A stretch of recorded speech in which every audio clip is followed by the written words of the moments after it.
The first sound did not tell them it was a signal. Inside B-59, sound came through steel before it reached the ear. It traveled through water, pressure, rivets, bulkheads, pipes, machinery, and the thin nerves of men who had been too long without clean air. It did not arrive as language, it arrived as impact. Then another. Then another. Somewhere above them, in the dark water north of Cuba, American ships were dropping explosives into the sea. The men inside the Soviet submarine could not see the ships. They could not see the aircraft circling overhead. They could not see the flags, the signal lamps, the officers on American bridges trying to force them to the surface. They knew only the blows against the hull, the sonar pings that filled the compartments, and the fact that for days the world outside had become unreachable. The boat was hot beyond endurance. Warm seawater pressed around the hull. Inside, the diesels, batteries, regeneration equipment, electrical systems, bodies, breath, and steel had turned the compartments into a furnace. In places, the temperature had climbed to levels that made machinery fail and men collapse. The air carried fuel vapors, oil, electrolyte, moisture, sweat, and too much carbon dioxide. Some sailors were stripped down to their underwear. Some had fainted, recovered, and gone back to their stations because there was nowhere else to go. A submarine gives a man no distance from his duty. The ceiling stays low, the passage stays narrow, the steel remains close. The smell of the boat becomes the smell of every breath. When the air goes bad, it does not go bad somewhere else. It goes bad inside the lungs of the crew. When the battery weakens, the problem is not written on a chart in a command room. It is felt in the shortening list of choices left to the captain. B-59 had no reliable contact with Moscow. That was the fact that made every sound dangerous. The men knew the world above them was in crisis. They had gathered pieces of it from fragments of radio, from orders received before silence thickened, from intercepted public broadcasts, from the movement of American forces around them. They knew Cuba mattered. They knew the United States had announced a naval quarantine. They knew Soviet ships and Soviet submarines had become part of a confrontation far larger than any one vessel. They did not know whether war had already begun.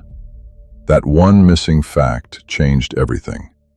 If peace still existed, the explosions outside the hull might be a warning. If war had started, the same explosions might be attack. If attack had begun, B-59 had weapons. One of them was nuclear. And in that overheated, oxygen-starved boat, Vasili Arkhipov was listening with the others. He was not the captain of B-59. Command of the submarine belonged to Captain Valentin Savitsky. The political officer, Ivan Maslenikov, carried the authority of the party within the vessel. Arkhipov's position was different. He was chief of staff of the 69th Submarine Brigade, a senior officer present on board during the mission. His rank, experience, and authority made him more than another officer in the room. In the chain of pressure forming inside B-59, his presence would alter what could happen next. That mattered because the most dangerous place in the Cuban Missile Crisis was not always the White House. It was not always the Kremlin. It was not always a missile site under palm trees or a meeting room where advisors argued over invasion plans. For a few hours, the crisis was inside a diesel-electric submarine surrounded by American ships, cut off from command, running out of air, and forced to decide what the sounds above it meant. The men inside B-59 were not watching history. They were trapped inside its blind spot. The boat had left the Soviet Union 26 days earlier. On the night of October 1st, 1962, 4 Foxtrot Class diesel-electric submarines departed from Kola Bay. They left at intervals, one after another, moving out from the Soviet north toward a mission hidden behind layers of secrecy. Their numbers were B-4, B-36, B-59, and B-130. They belonged to the Northern Fleet's 69th Submarine Brigade.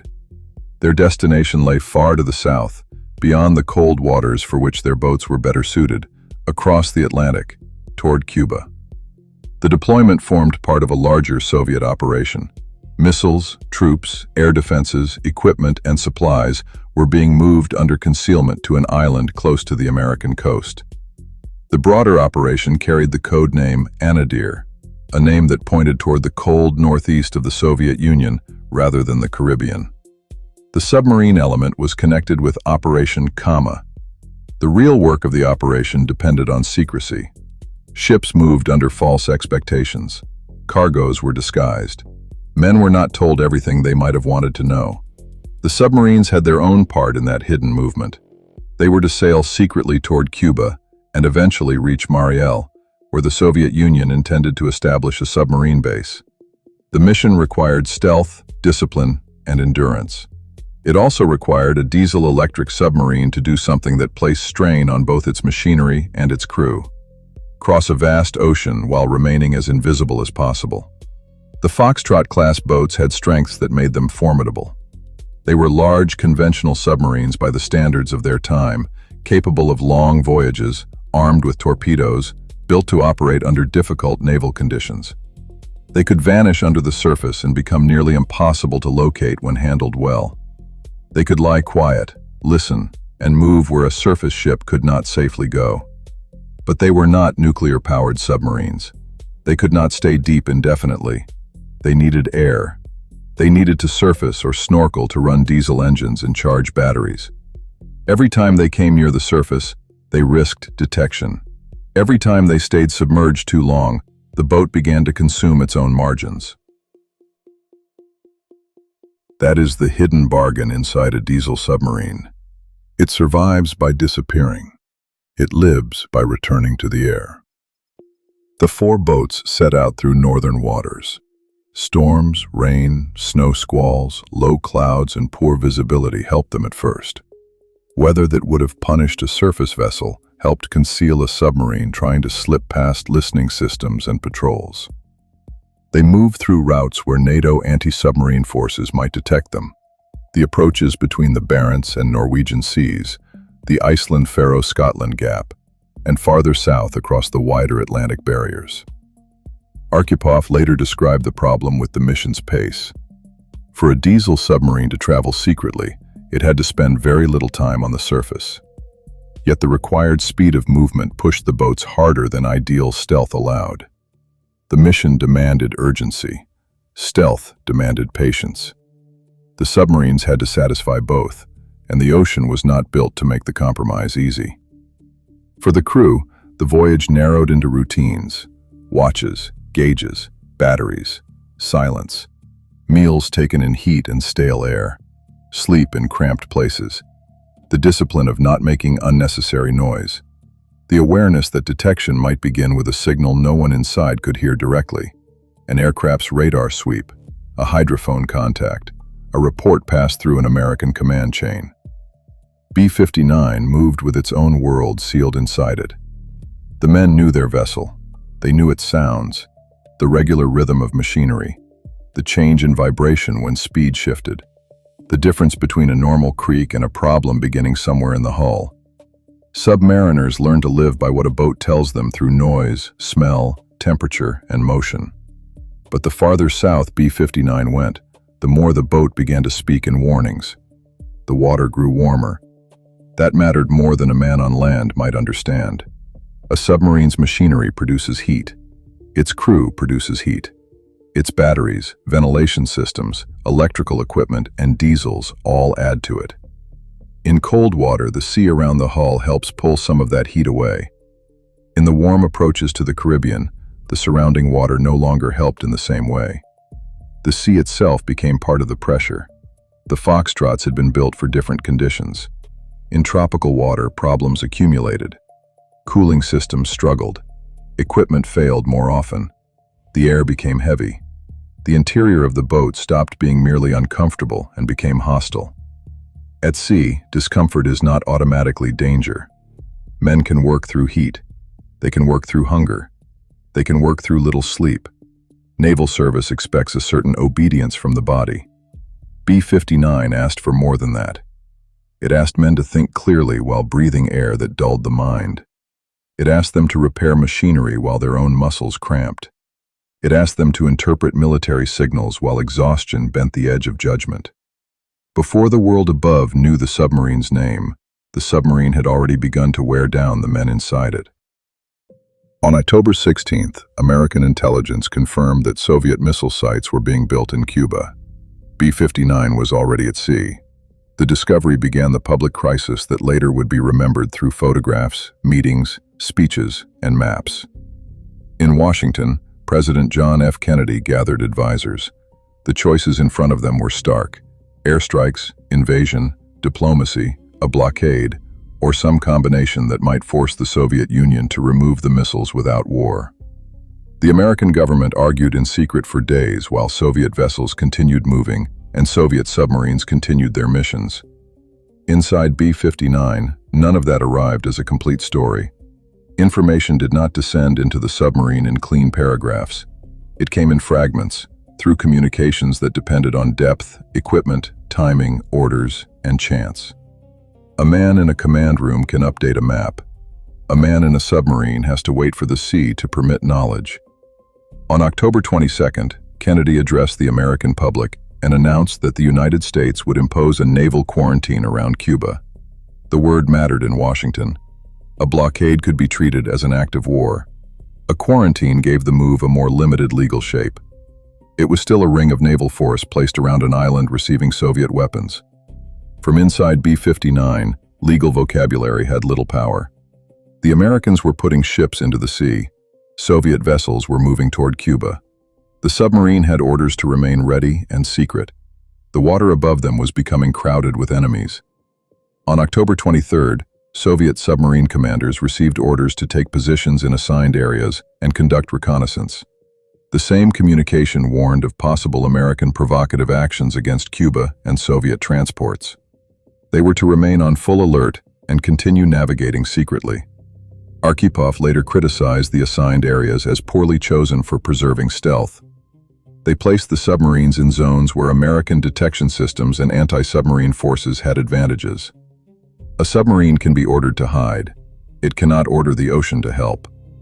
By October 24th, the submarines had reached their designated areas. Around them, American anti-submarine activity increased sharply. Carrier-based search groups, aircraft, destroyers, sonars, sonobuoys, hydroacoustic systems, radar, and patrol forces began working through the water and sky. B-59's area was covered by an anti-submarine group led by the aircraft carrier USS Randolph. The Americans did not know what the Soviet submarines carried. That ignorance was one of the most dangerous facts of the crisis. To the U.S. Navy, the Soviet boats were diesel-electric submarines that had to be found, tracked, and forced to identify themselves. American commanders had procedures. They used sound signals and practiced depth charges to tell a submarine to surface. The charges were not intended to destroy the boat. They were part of a signaling system.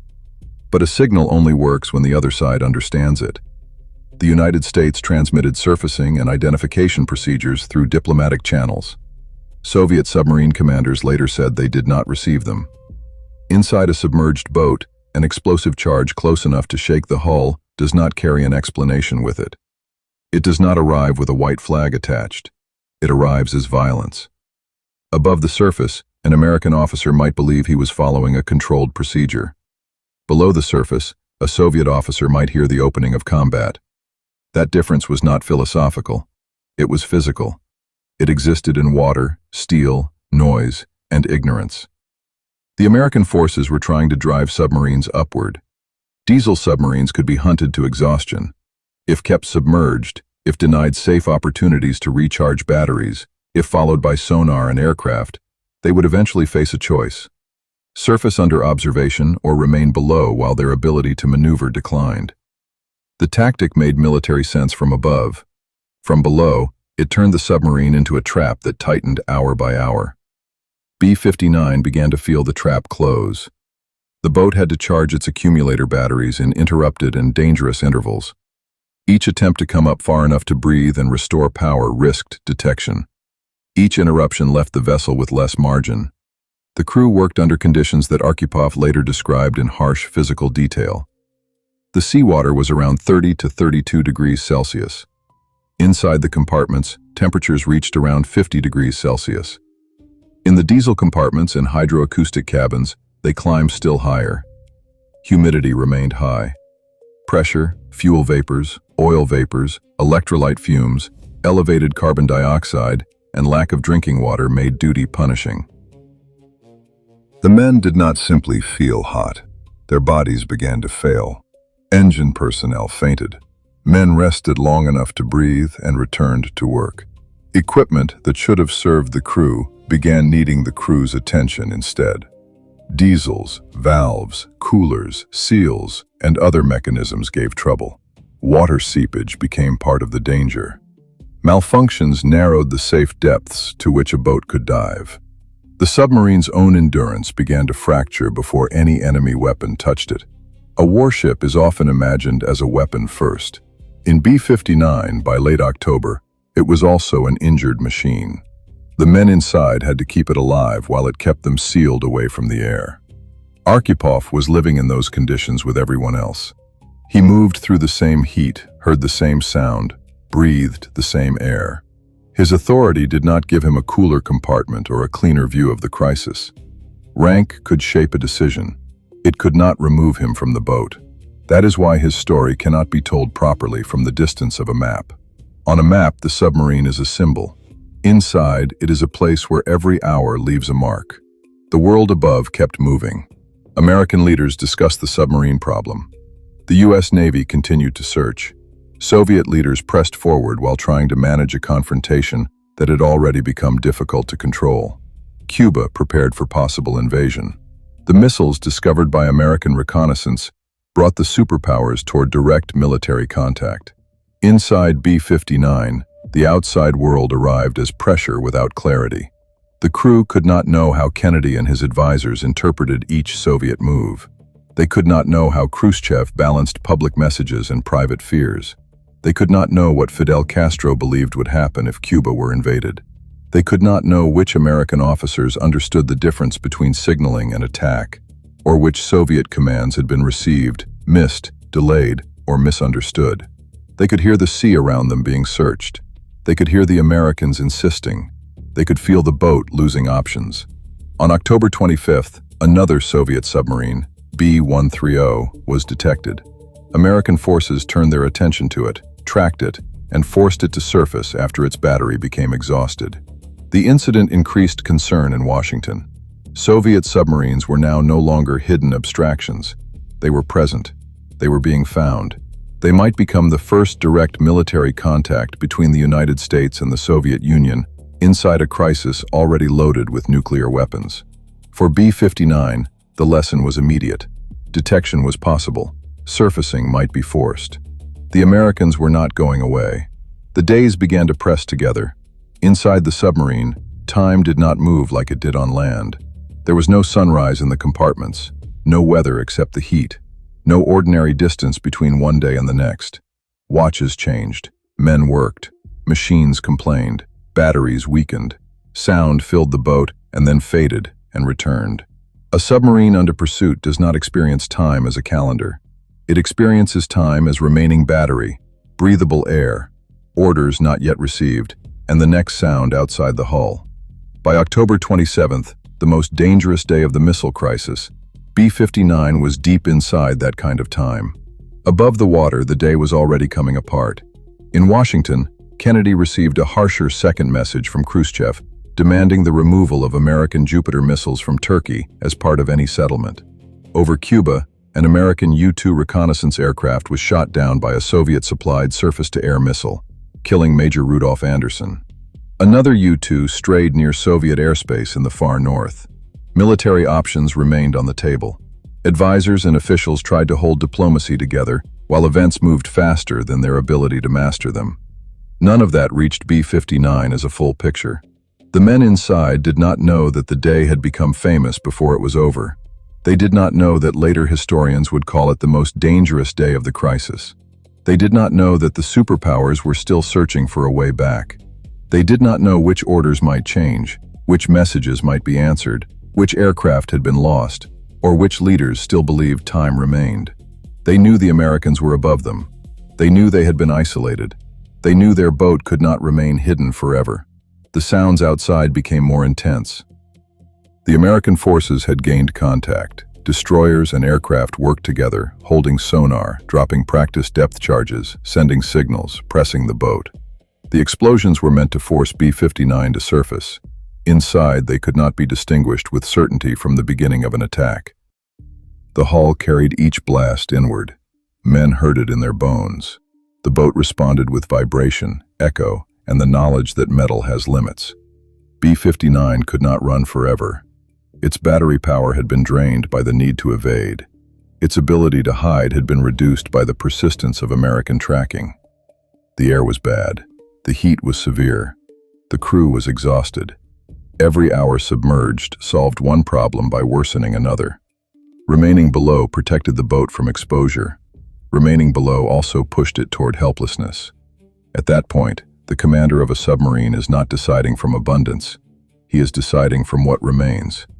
The captain carries the burden of vessel, crew, orders, mission, discipline, and national service in the same moment. In ordinary conditions, those categories can be separated. In crisis, they crowd into one another. Captain Savitsky had to read a situation that had been designed by no one in the form in which he faced it. He was near Cuba during a superpower confrontation. American ships and aircraft were around him. Explosives were falling close enough to the submarine to shake it. He had no reliable communication with Moscow. He had reason to believe that the wider crisis might already have crossed into war. His boat carried a nuclear torpedo. The presence of that torpedo changed the meaning of everything around it. A conventional torpedo is already a grave weapon. It can sink ships. It can kill sailors. It can begin a battle. A nuclear torpedo belonged to another order of consequence. Used against an American naval force during the Cuban Missile Crisis, it could have produced a chain no one on B-59 could control. It could have killed American sailors, shocked Washington, triggered retaliation, and turned a submarine encounter into an event large enough to drag governments behind it. The men aboard B-59 did not possess that whole chain in documentary clarity. They possessed their orders, their training, their fear of disgrace, their view of duty, their physical exhaustion, and the sounds of force around them. The later public story often moves quickly to the decision. It wants the sentence. It wants Arkhipov saying no. It wants the whole crisis narrowed to a simple moral image. One man standing against nuclear war. That image has power. It also hides the pressure that gave the moment its danger. Before a refusal can matter, the possible action has to become real. It had to become thinkable inside the boat. That happened through days of heat, pursuit, silence, and uncertainty. It happened because a war may have seemed already underway. It happened because the enemy's warning method sounded like violence. It happened because submarines are built to operate in darkness, and in 1962 that darkness could include the intentions of entire governments. The nuclear torpedo did not enter the story as a symbol. It entered as a weapon available to men who could no longer tell whether the world above them had already opened fire. The exact internal sequence remains difficult to reconstruct with perfect confidence. No stenographer sat inside the command compartment. No complete transcript preserves the words spoken between Savitsky, Maslenikov, Arkhipov, and other officers. Some details emerged through later accounts. Vadim Orlov, who headed the radio intercept unit aboard B-59, later described Savitsky moving toward use of the special weapon, and Arkhipov opposing escalation. Other later recollections supported the broad outline that the captain came close to using the nuclear torpedo, and that Arkhipov helped prevent it. Responsible history has to leave the uncertainty visible. What can be said is enough. B-59 was under extreme pressure. Savitsky believed the submarine might be under attack. The nuclear torpedo became part of the decision space. The political officer was part of the command structure. Arkhipov's agreement, according to later accounts, mattered because of his senior role as brigade chief of staff. Arkhipov opposed the move toward nuclear use. The command did not reach the officer responsible for the torpedo. The submarine did not fire. The absence of a launch was not an accident of calm conditions. It was a decision made under conditions designed to destroy calm.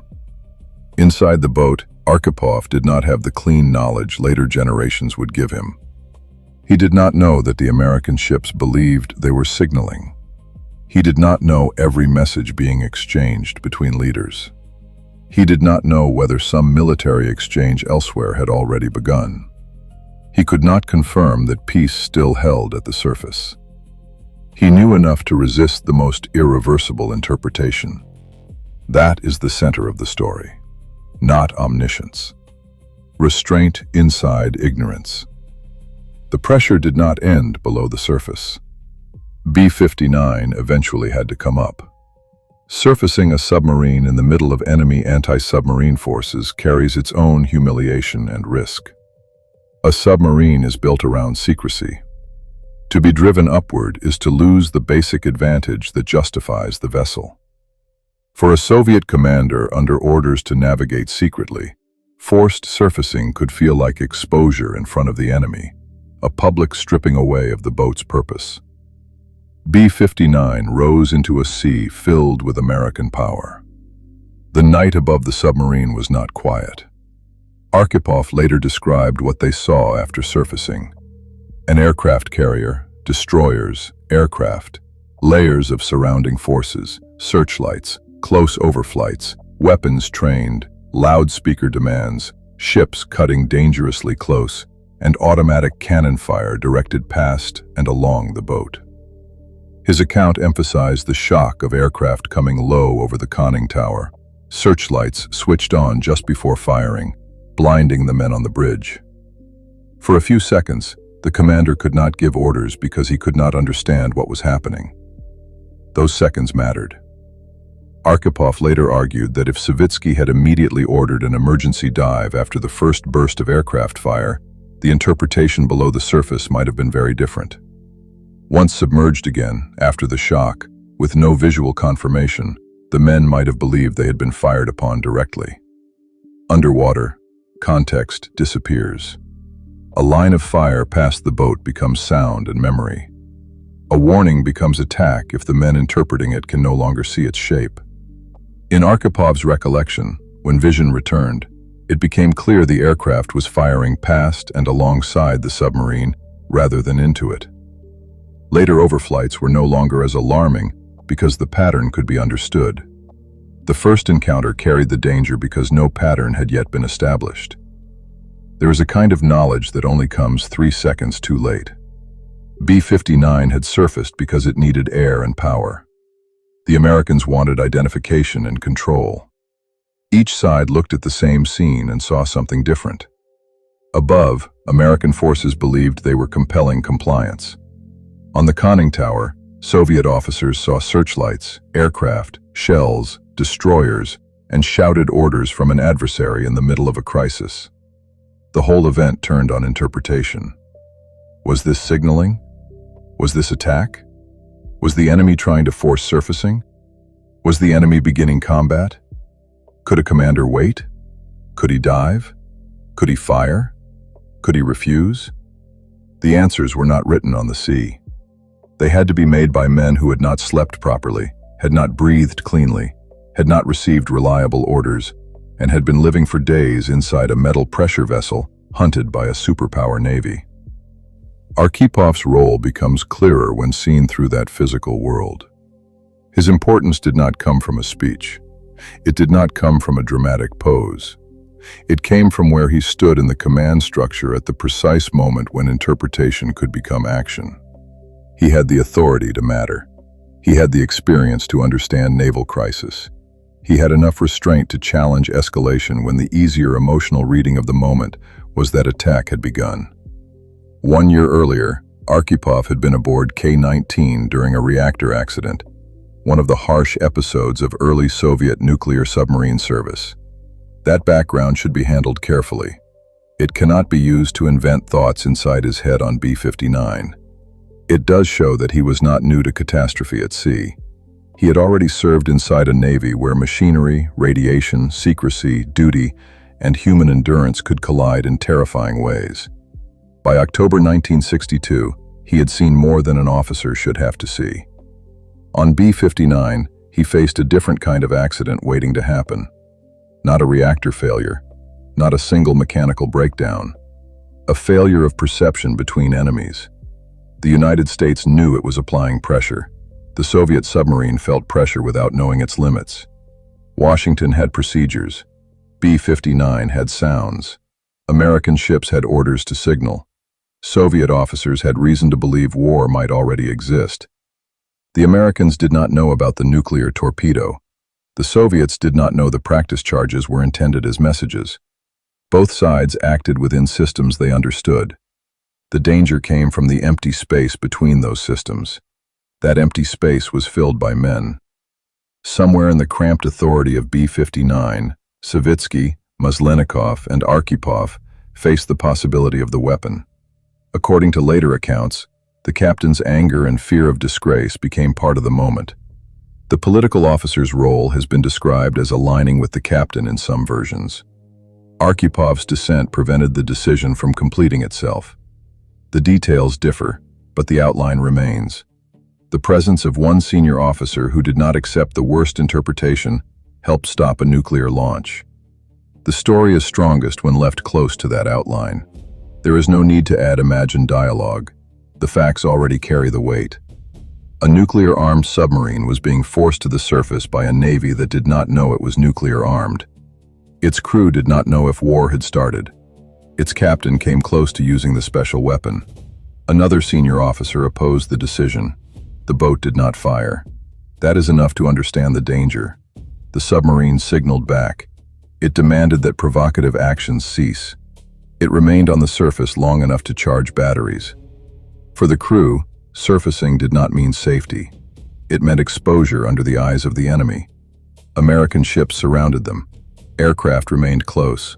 Searchlights and loudspeakers cut through the night. The men who had been trapped in heat now stood in open air under threat. Fresh air did not remove the crisis. It revealed how surrounded they were. After the batteries were charged, B-59 eventually submerged again. Arkhipov later noted that after completing the charging, B-59 and another Soviet submarine were able to get away from their pursuers with relative ease. That detail matters. It means the American success had depended on concentration, pressure, and exhaustion. Once the submarine regained enough power, the sea again offered concealment. The boat that had nearly become the center of a nuclear event vanished back under the water. On the surface of world politics, October 28th brought a different kind of movement. Khrushchev agreed publicly to remove Soviet missiles from Cuba under arrangements that included an American pledge not to invade the island. Privately, the United States would also remove Jupiter missiles from Turkey, though not as part of the public settlement. The crisis began to loosen. Governments stepped back. The story that entered public memory became one of presidential resolve, Soviet retreat, secret bargaining, and nuclear danger narrowly avoided. B-59's story did not enter that memory at once. For decades, it remained largely hidden. That silence was part of the Cold War as much as the missile sites were. Governments did not reveal everything. Military institutions protected reputations. A forced surfacing could be shameful. A near use of a nuclear weapon could be dangerous to admit. The Soviet submariners returned to a system that did not reward public exposure of such moments. The official version had little room for a story in which a submarine commander had nearly reached for a nuclear torpedo under American pressure. The men came home carrying something the public did not know. Arkhipov continued his naval career. He eventually rose to the rank of vice admiral. He lived for decades after the crisis without becoming, in public, the figure later writers would make of him. His name did not appear in schoolbook versions of October 1962. He was not the image shown beside Kennedy's televised address. He was not placed beside Khrushchev's letters or the photographs of Soviet missile sites. The crisis was remembered above the water. The submarine remained below it. Then, in the 1990s and early 2000s, the story began to surface. Journalists, conferences, declassified documents, veterans' recollections, and researchers brought pieces into public view. Arkhipov gave a presentation in Moscow in 1997 about Soviet submarine operations during the crisis. His tone was careful. He confirmed enough to make the incident real, while avoiding some of the most explosive language around nuclear use and his own personal role. Later accounts by other submariners filled in more of the dramatic version. The National Security Archive and scholars of the crisis helped assemble the record. Even then, the story resisted perfect certainty. That is fitting. The whole event had turned on uncertainty. The historical record, like the submarine, contains compartments no one can fully enter now. Savitsky was dead by the time Arkhipov spoke publicly. Memories had aged. Some accounts came from men who were aboard but not on the conning tower at the crucial instant. Some details depended on recollection after decades of silence. Declassified documents helped fix the external frame: the submarines, the dates, the tracking, the practice depth charges, the surfacing, the American forces. The interior moment remains known through testimony, careful reconstruction, and the uncomfortable fact that even without a perfect transcript, the danger was real. Good history does not need to pretend certainty where the record does not provide it. It needs to show where the uncertainty sits. In the case of B-59, the uncertainty does not erase Arkhipov's significance.